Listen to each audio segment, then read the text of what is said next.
This year we're looking at cultivations and specifically cover crop cultivations.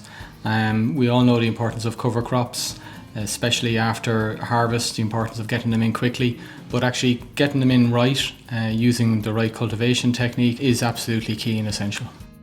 During June, the frantic pace of work on the farm slows, allowing time to reflect on the work over the past few months.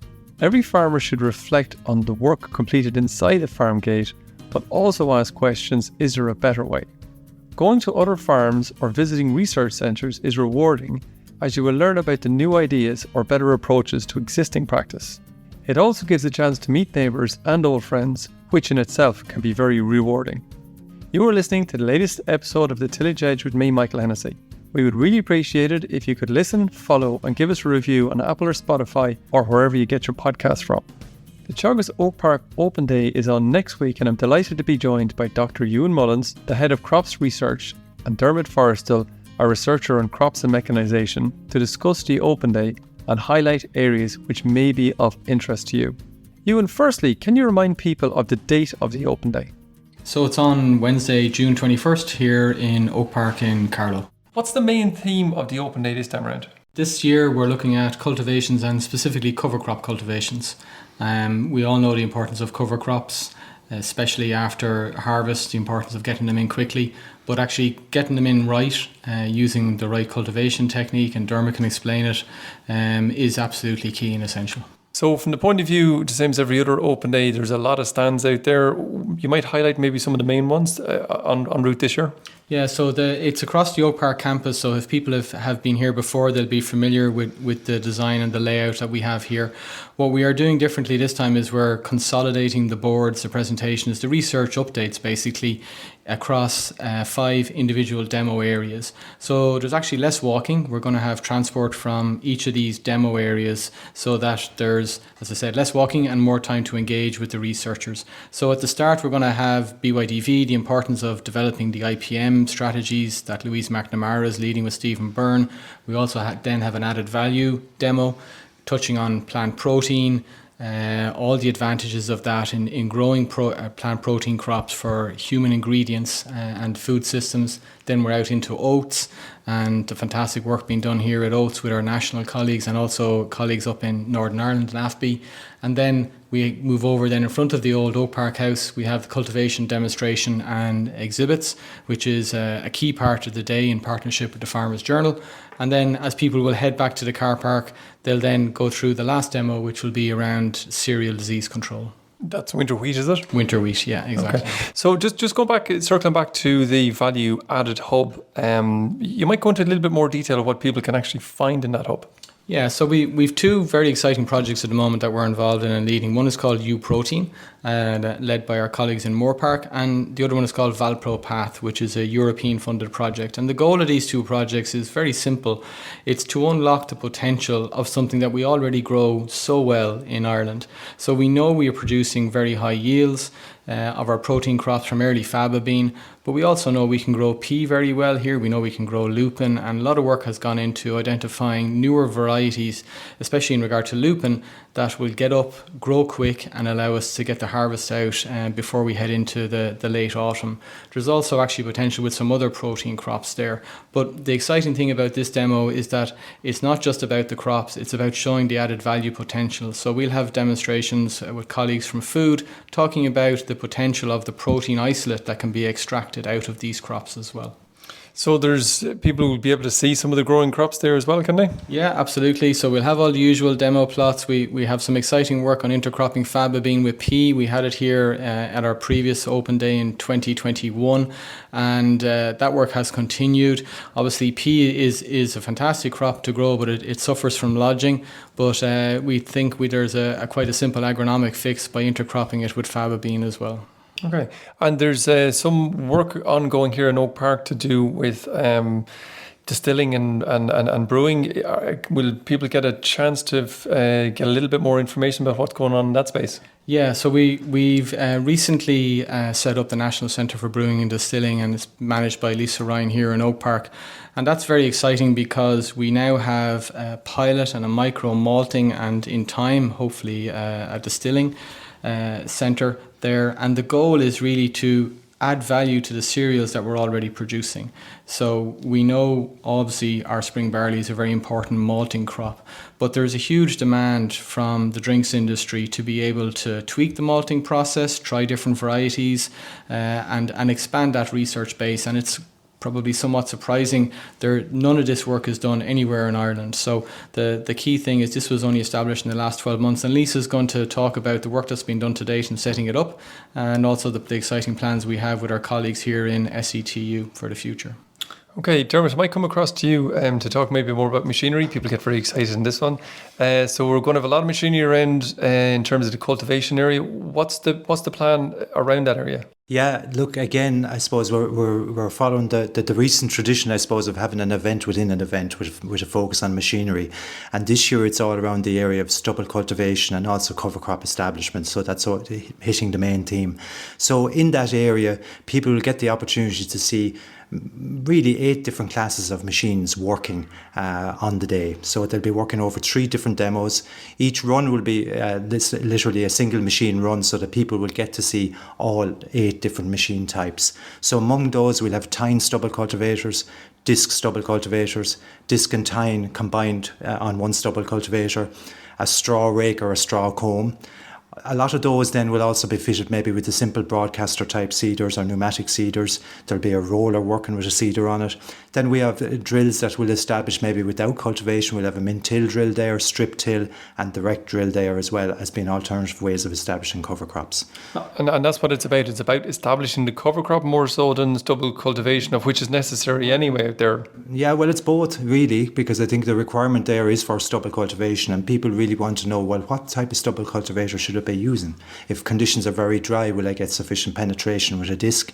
If I use a tine machine, am I going to have more problems with stones and that? So they'll get to see all of those there, and you know the kind of constraints that there are with some and with different classes of machines that are there. So it is focused on stubble cultivation, but yes, seeding as well for cover crop establishment.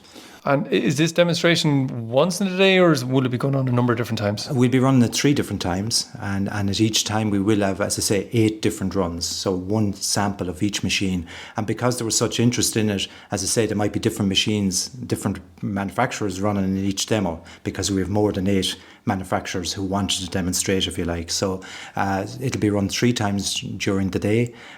It'll be at that demo area 4 that Ewen described there earlier, and also during one break in the demonstration there, we will actually have a horticultural. There'll be an opportunity for them to see the horticultural demonstration as well, for the general audience to see that. So will people be able to get up close, if you like, to the cultivation, go and kick a bit of soil, see what sort of jobs they're after doing? Yeah, that's our intention. The style will be, look, we're partnering with the Farmers Journal very much in this one. Siobhan Walsh will be there with me, more or less, doing that, and also their 2 machinery correspondents, Peter Thomas Keaveney and Gary Abbott, will be there as well. So myself and Siobhan more or less introduce each machine type. We'll talk about what it's trying to do. The machine will be the machine then will be described technically by one of the machinery correspondents, and then the machine will do its run. So we'll go through all of that, during which myself and Siobhan will just chat about how they're working. People will be able to get very close to the machines. We will have a rope there and a good PA system to ensure health and safety, but people will immediately be able to see what the machine has done and be down and dirty with the machine, if you like. Okay, there's lots of other things happening in that particular area. Ewen, there's a good few stands there as well. What's on demonstration there? Yeah, so what we have is to complement the work or the machinery that Dermot just talked about.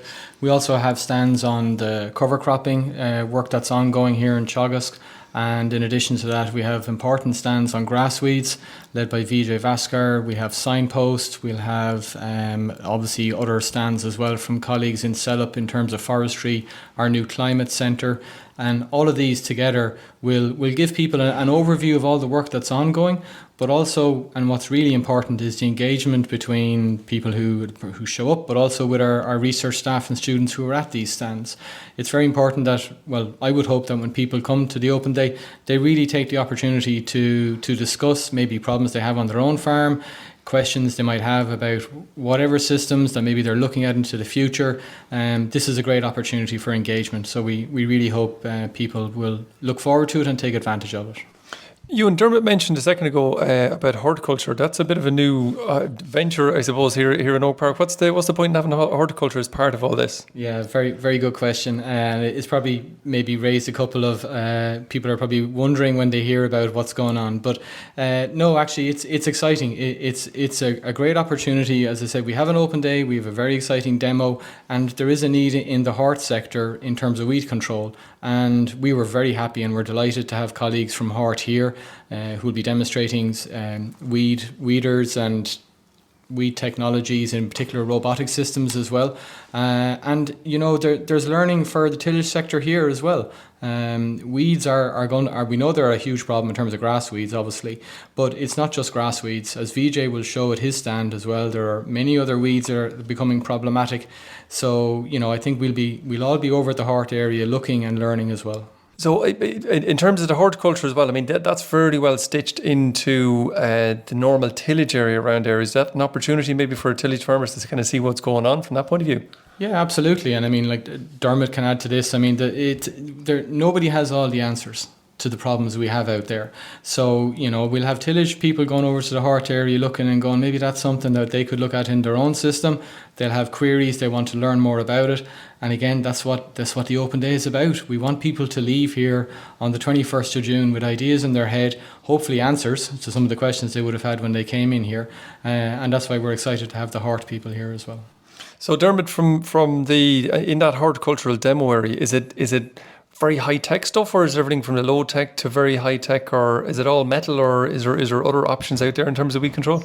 Yeah, it's a mix. And like the background is, of course, and this is why it's relevant to all arable. The background is that, you know, people are trying, I suppose, to have alternatives to chemical weed control, right? For different reasons. In terms of the hort sector, it's probably a little bit ahead of the arable sector in that regard. But we're hitting the same problems on the arable side because we're losing the capacity, I suppose, to control a lot of the weeds with herbicides alone.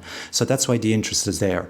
So in the hort area, they're a little bit ahead, if you like, because they have high value crops that can perhaps withstand, I suppose, more expensive systems. So to answer your question, there's going to be, I suppose, 3 different categories of equipment out there. You are going to get the simple tine weeders, you know, which are used and can be used in organic production of ordinary crops, but can be used in veg crops as well. And these just literally tickle the weeds out of there, and hopefully you have conditions that will be enough, literally, for that to work. Then we have, if you like, the more inter-row type cultivators. And many, as I say, agricultural people remember these from steerage, hoeing and beat. But now, of course, we're moving towards camera-guided versions of those, which can quite closely get in towards the row of plants while they're weeding. Those then can be adapted further when they're camera guided to have interplant or between the plants on the row, where they can weed between that, again using the camera as the system for controlling that. And even beyond that, then we have autonomous weeders, where you can have a system which is literally on an autonomous vehicle that's controlled by a very high resolution RTK GPS signal. It can plant the plants with that machine, know exactly where those plants are planted, and then use that position information to weed around it, all with an autonomous machine working very slowly through the crop. So it's not using cameras in that case, it's using exact camera positions for that, or exact position, RTK position, GPS position signals to get that right. So those will all be on show. The lads, our colleagues, Andy Welton and Owen Sweetman, have put this together. Some challenges now in the dry weather doing that as we're speaking, but they have brassicas planted there, so we'll be able to see these machines in operation on the day. Sounds like a really high-tech solution, and certainly in some of it you're talking about, and obviously with the demise, I suppose, of an awful lot of herbicides in the future, it's certainly something all tillage farmers really need to, you know, take a look at to see whether there is solutions down the line, I suppose, in those. But Dermot, they sound expensive, and being the other side of it.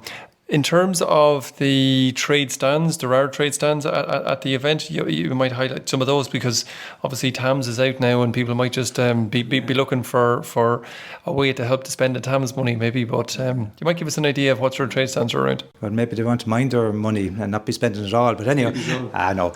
There's a good range of equipment there. Normally what we do in this is the people who are part of the demonstration, it's mainly those that get the opportunity to display. So all of the big cultivator manufacturers are represented there. Like we all know the brands that are there, whether they're Vaderstad, Horsch, Lemken, Pottinger, Amazon, but right through the range, right to Aptil, Hiva, they're all there on the day, and they'll have the trade stands there, and they'll be showing other products there as well. But we also, encourage people who have kind of technologies that might be related to arable farming, such as positioning type equipment and that, so they'll be there as well. So there'll be a terrific range of equipment there. But it's focused really, I suppose, on the theme of the demo. Okay.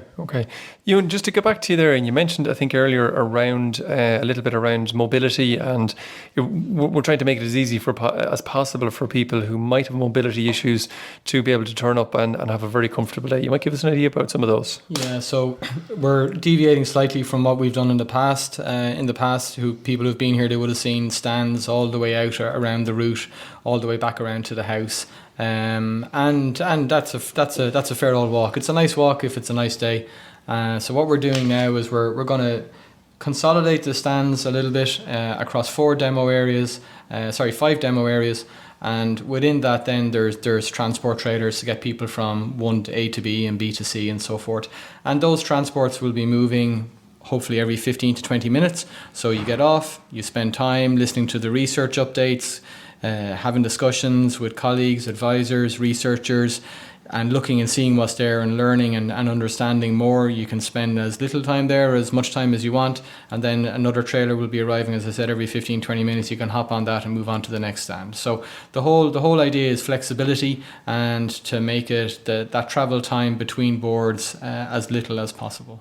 Okay, and when they get to the area, I suppose the area they want to get to, is there a bit of food and maybe a 99 somewhere along the line as well? Well, the great news is there might be 99s halfway around actually at stop 2, so they can spend an extra bit of time there at the added value. But there's food, and I mean, we want people to come to Oak Park on the 21st and enjoy their day, have a full day here. So it's incumbent on us to make sure that everything is ready, and obviously there will be food available as well. Okay, so you might just remind us again of the date? Yeah, so Wednesday, June the 21st, kicking off at 10 a.m. It's been fabulous weather at the moment. We could do with a drop of rain between now and then, but hopefully the 21st will be a nice dry day. And in fairness, the site is looking fantastic at the moment, so hopefully we'll all see you there on the day. So thanks very much, Ewen and Dermot. Thank you. So that's it for this week. My thanks to Ewen and Dermot for joining me on the show. Over the next few weeks, you will hear from some of the researchers at the Open Day and about their work and key messages for the industry. So finally, don't forget, if you enjoyed the podcast, then recommend it to a friend or colleague. And as always, rate, review and follow on Apple or Spotify so you never miss an episode. And for more information, go to teagasc.ie. I'm Michael Hennessy. Thanks for listening. I'll be back next week with more tillage news and advice.